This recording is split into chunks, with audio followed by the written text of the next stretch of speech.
माहुरी त्यहाँ भुरभुराउँछ जहाँ प्रकृतिले साहित्य रचेको हुन्छ। माहुरी बिना प्रकृतिले रचेको साहित्यको पनि अस्तित्व हुँदैन। त्यसरी नै केही परिवर्तन र योगदान गर्न आज माहुरीले रूप फेरेका छन् र हजुरहरू उही माहुरीको आवाज सुन्दै हुनुहुन्छ। हजुरहरूलाई माहुरीद्वारा आयोजित भाववाचक पोडकास्टको नयाँ श्रृङ्खलामा स्वागत छ। यो माहुरीको आवाज इयरफोनमा अझ राम्रो सुनिन्छ। उपलब्ध छ भने इयरफोन लगाएर तयारीमा बसौँ। अब चाँडै नै माहुरीको अध्ययन माहुरीकै मनको आवाजबाट सुन्नुहुनेछ। लक्ष्मी पूजाको दिन सबैको घरमा धनको पूजा हुन्छ। तिलमाधव देवकोटालाई पनि लाग्यो कि लक्ष्मी पूजाको दिन जन्मेको पुत्र यो त लक्ष्मीकै बास हो र नाम पनि राखिदिए लक्ष्मी प्रसाद। यो घटना 1966 साल कार्तिक 27 गते धोबीघाट नजिकैको। लक्ष्मीको प्रसाद भनेर हुर्किरहेका लक्ष्मी प्रसादले 10 वर्षमा नै आफूलाई गलत साबित गरिदिए। 10 वर्षकै उमेरमा उनले लेखेको कविता घनघोर दुःख जान भाइ नगरे घमण्ड कहिले मर्नु छ हामीलाई। यी श्लोक पढेपछि बुबा तिलमाधवलाई थाहा भयो कि घरमा लक्ष्मीको होइन सरस्वतीको बास रहेछ। लक्ष्मी प्रसाद देवकोटा आफ्ना जेठा दाजुलाई साह्रै मान्थे। आफू पनि दाजु जस्तै बन्न चाहन्थे। तर जब जेठा दाजुले सौता भित्राए तब उनको मन साह्रै दुख्यो पाउजू सम्झेर।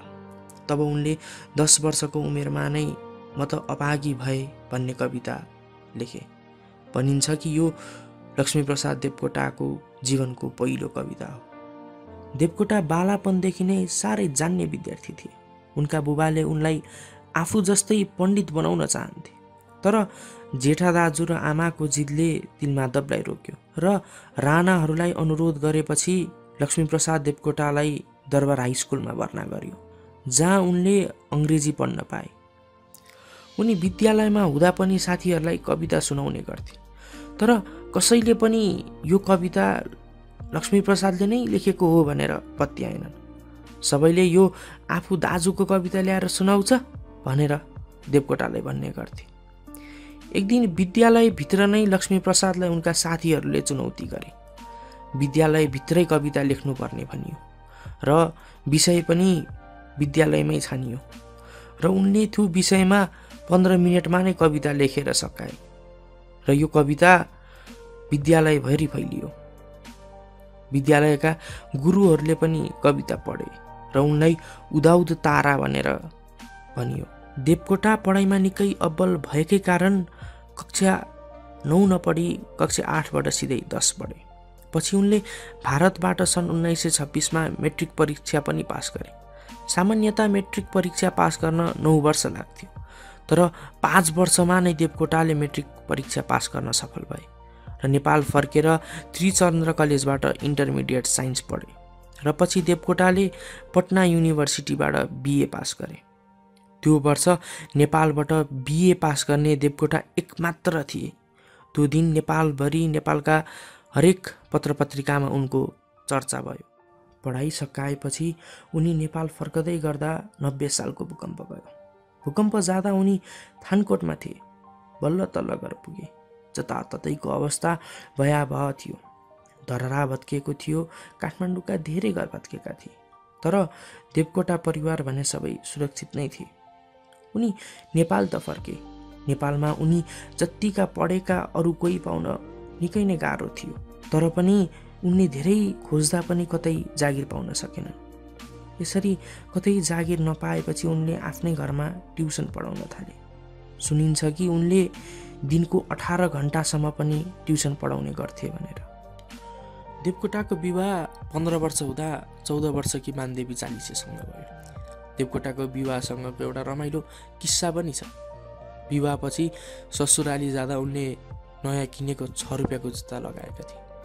फर्केर आउँदा त्यो जुत्ता कता हराएछ अनि घर फर्किएपछि बुबा तिलमाधवले ससुराली जाँदा पनि जुत्ता हराउने हो भनेर नमजाले गाली गरेछ। देवकोटा चालिसेलाई असाध्यै माया गर्थे।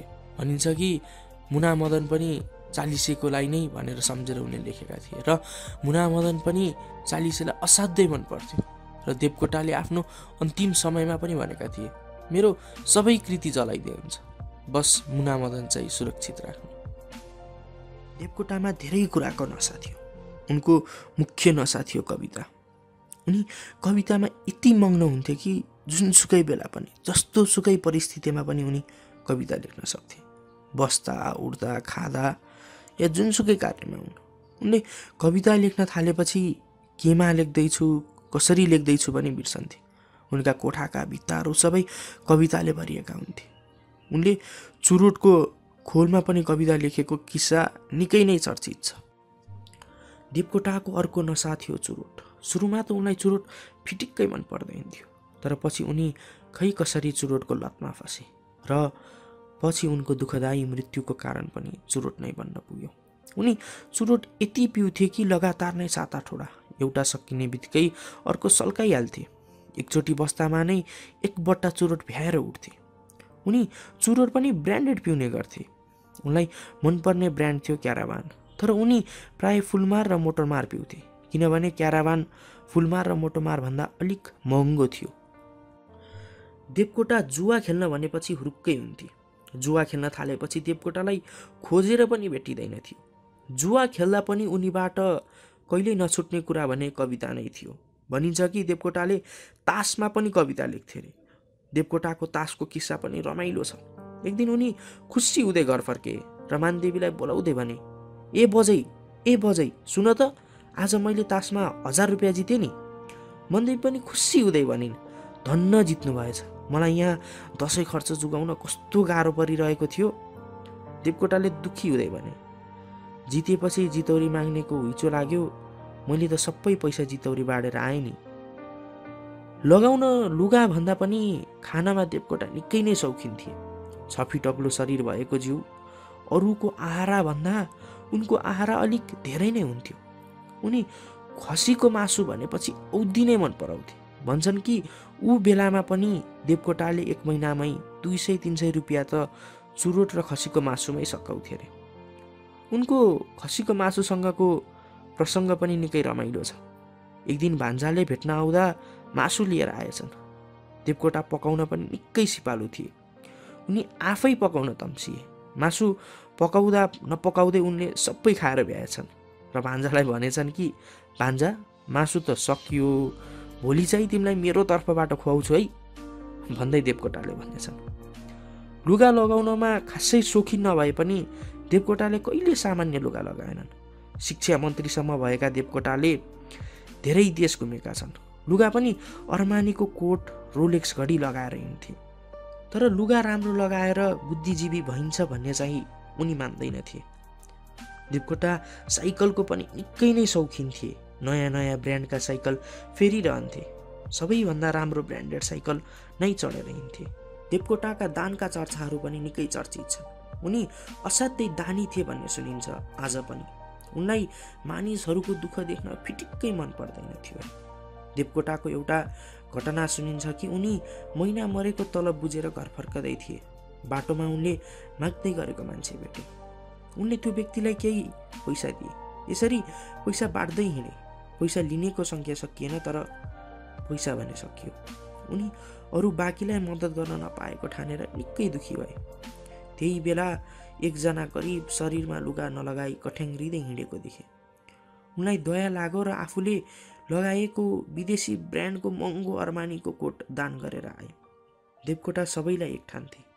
उनलाई केही पनि फरक लाग्दैन थियो। उनी गलत नराम्रो मान्छे हुन्छन् भनेर पनि मान्दैनथे। एउटा घटना छ जहाँ उनी अफिसबाट फर्कदै गर्दा 2 खर्पन काउली घर लिएर आएछन्। सबै अचम्ममा परे। मनदेवीले सोधिन्, यत्रो काउली किन? देवकोटाले भने, अनि वस्तुले के खान्छन् त?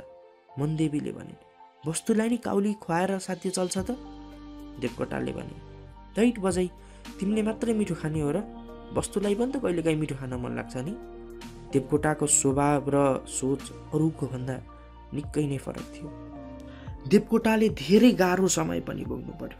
उनलाई पागल भनेर राँचीको मानसिक अस्पतालमा पनि लग्यो, जहाँ उनलाई उपचार गरेका डाक्टर बर्कले हिलले उनीमा केही रोग पाएनन् र उनले भनेका थिए कि a person like Devkota should not have been born in Nepal, because he is born in Nepal, he is counted among the mad.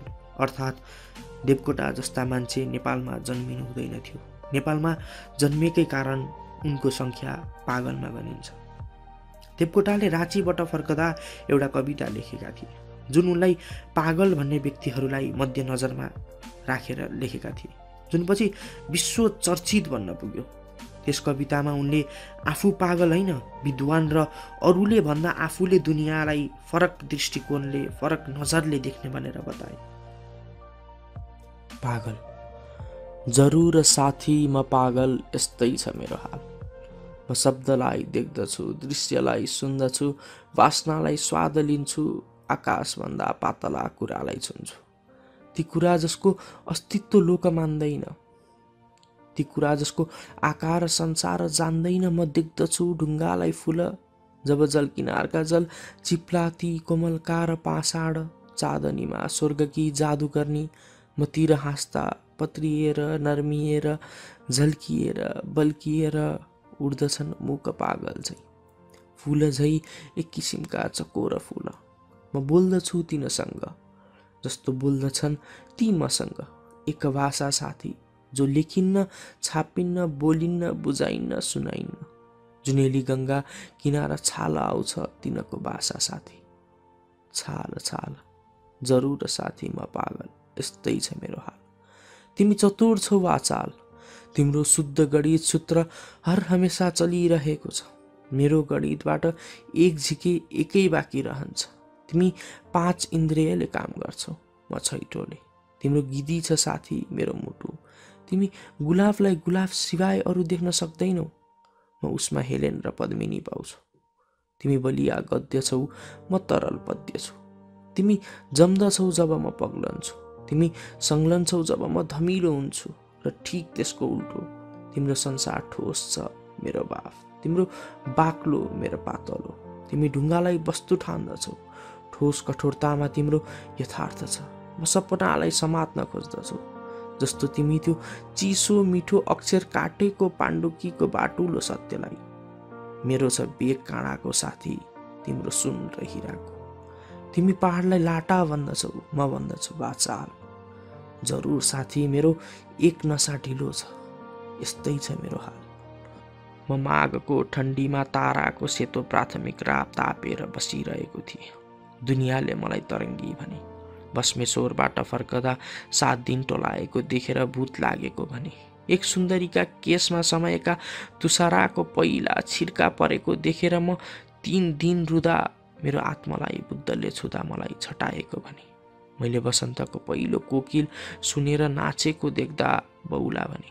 एक सुनसान औँसीले मलाई निसास भएर म प्रलय वेदनाले उफ्रे। मूर्खहरूले मलाई त्यस बेला ठिङ्गुरा हालेर राखे। म तुफानसँग एक दिन गीत गाउन थालेको थिएँ, मलाई बुजुर्गहरूले राँची पठाइदिए। म आफूलाई एक दिन मरेको सम्झेर लम्पसार परेको थिएँ। एक साथीले बेसरी चिमटी दिएर भने, ए पागल, तेरो मासु अझ मरेको छैन। यस्ता कुरा भए साल साल। पागल छु साथी, यस्तै छ मेरो हाल। मैले नवाबको मदिरालाई खुन भनेको छु, छिमेकी रन्डीलाई लास भनेको छु, राजालाई गरिब, सिकन्दरलाई मैले गाली दिएको छु, महात्मा भनाउँदालाई निन्दा गरेको छु, नगन्य व्यक्तिलाई तर 7औं आसमानसम्मको तारिफको पुलमा चढाएको छु। तिम्रो महापण्डित मेरो महामूर्ख, तिम्रो स्वर्ग मेरो नर्क, तिम्रो सुन मेरो फलाम साथी, तिम्रो धर्म मेरो पाप। जहाँ तिमी आफूलाई चलाक सम्झन्छौ, उहाँ म देख्छु तिमीलाई बिल्कुल लाटा। तिम्रो उन्नति मेरो अवन्नति, यस्तै छ मोलमोलाइको उलट पुलट साथी। तिम्रो विश्व मेरो बाल, जरुर साथी म बिल्कुल चन्द्रहात छु, चन्द्रहात। यस्तै छ मेरो हाल। म अन्धालाई दुनियाँको अगुवा देख्दछु, गुफा तपस्वीलाई भगुवा देख्दछु, मिथ्याका मन चढेकालाई काला नटुवा देख्दछु, विफललाई सफल देख्दछु, प्रगतिलाई अगति देख्दछु। या हुला मै चेतना, या हुला मै दिवाना साथी, मै दिवाना। निर्लज्ज नेतृत्वको निरस रचनाको रन्डीको नाचेर, जनअधिकारको डडालोको भाँचेर जब भङ्गेर टाउके छापाको कालो मिथ्याले मेरो विवेक वीरलाई जाली झुटले ललकार्छ, तब हुन्छन् मेरा गाला राता साथी, सल्केका गोल झै राता। जब निमुखा दुनियाँ कालो जहर पिउँछ, पिउँछ कानले र अमृत पनि ठानेर मेरा आँखा अगाडि साथी तब हुन्छन् ठाडा मेरा रौँ रौँ गर्गनका सर्प केश झै मेरो जिस्काइरहेका रौँ रौँ। जब बाघले मृग खान आँटेको देख्छु साथी या ठुला माछाले सानो तब मेरो मर्काएका हड्डीमा पनि दधिचीको आत्माले भयङ्कर बल पसेर बोल्न खोज्दछ साथी। स्वर्गबाट चट्याङ परेर बोल्न खोजेको दिन झै जब मानवले मानवलाई मानव ठान्दैन साथी तब कड्कडाउँछन् मेरा 32 दन्ते बङ्गारा दुवै जस्तो भीमसेनका दाँत अनि प्रकोपको लाल लाल आँखा डल्ला फनक्क घुमाएर एक डबलले म यो अमानवको मानव जगतलाई एक आगोको लपकाले झै हेर्दछु साथी। उफ्रन्छन् मेरा काल पूर्जा खलबल खलबल तुफान हुन्छ मेरो सास विकृत हुन्छ मेरो चेहरा बन्दछ मेरो दिमाग साथी। बडवानल झै म बन खाने आगो झै बौला हुन्छु बौला साथी। काचै निलु झै विश्व विशाल जरुर साथी म सुन्दर चकोर असुन्दर फोर कोमल क्रूर चिडिया स्वर्गाङ्नी चोर तुफान पुत्र पागल ज्वालामुखी उद्गार भयङ्कर व्यक्तित्वपाल जरुर साथी सङ्के म गच्छु सङ्के यस्तै छ मेरो हाल।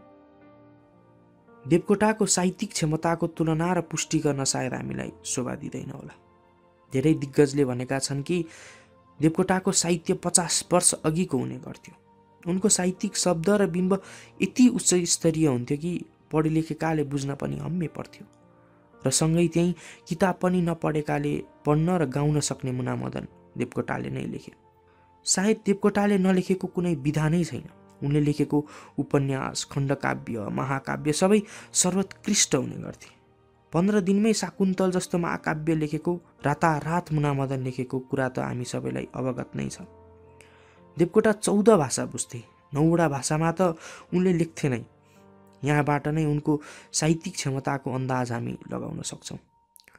उनको सबै कृति लेख सर्वोत्कृष्ट हुने गर्थे। लक्ष्मीप्रसाद देवकोटाको कविताको सङ्ख्यामा गनिने एक सर्वोत्कृष्ट कविता हो वन।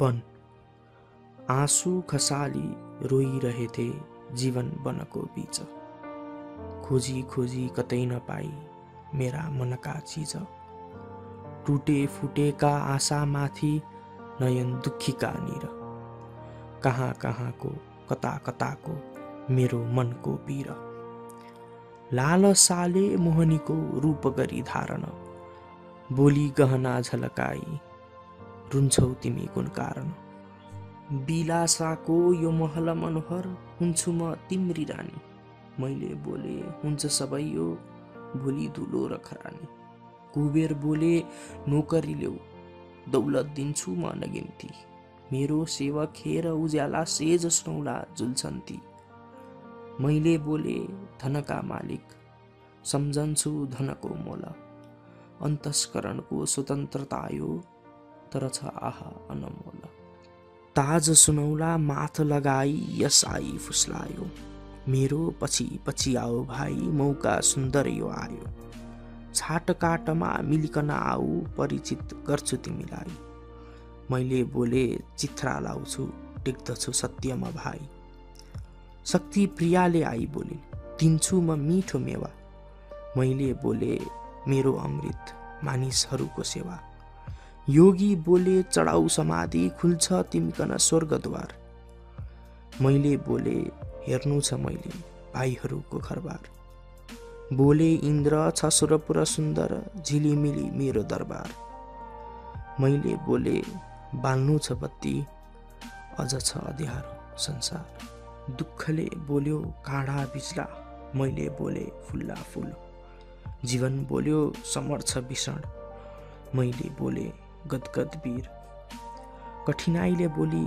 पहाड छ बोले हुन्छ कि स्वर्गै शिर धर्म बोले कुन मन्दिरमा पूजा गर्छौ आऊ मैले बोले वीरहरूको बलिदान भएको ठाउँ सहानुभूतिले सकरुन बोलिन् तब किन रुन्छौ त भाइ मैले बोले समय छ छोटो सेवा गर्न मलाई दोस्त कहाँ छन् साथ छ को गर हो तिम्रो कुन देश जान्छौ पुनः भवन मुसाफिर ल्यायौ कुन सन्देश।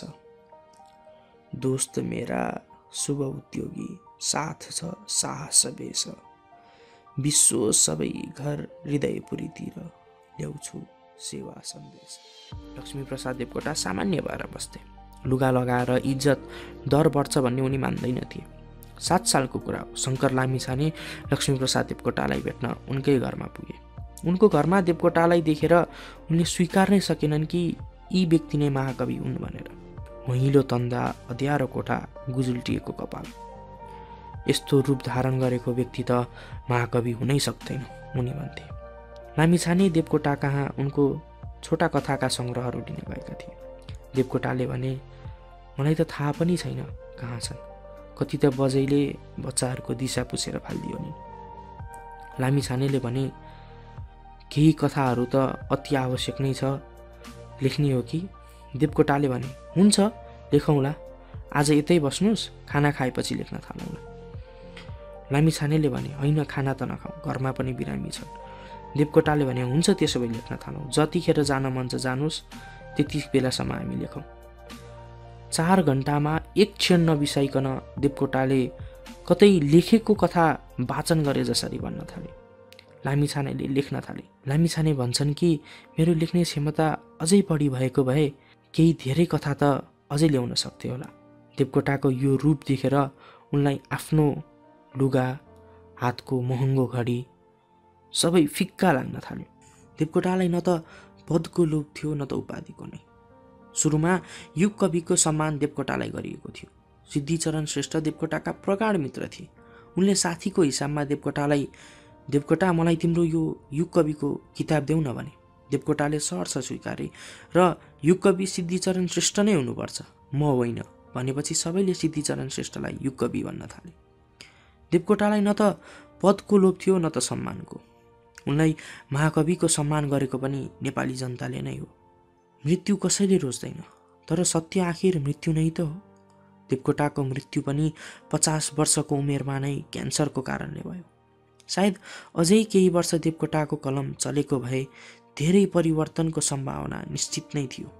उनको कलम अस्पतालको अन्तिम समयको अन्तिम साससम्म पनि रोकिएन।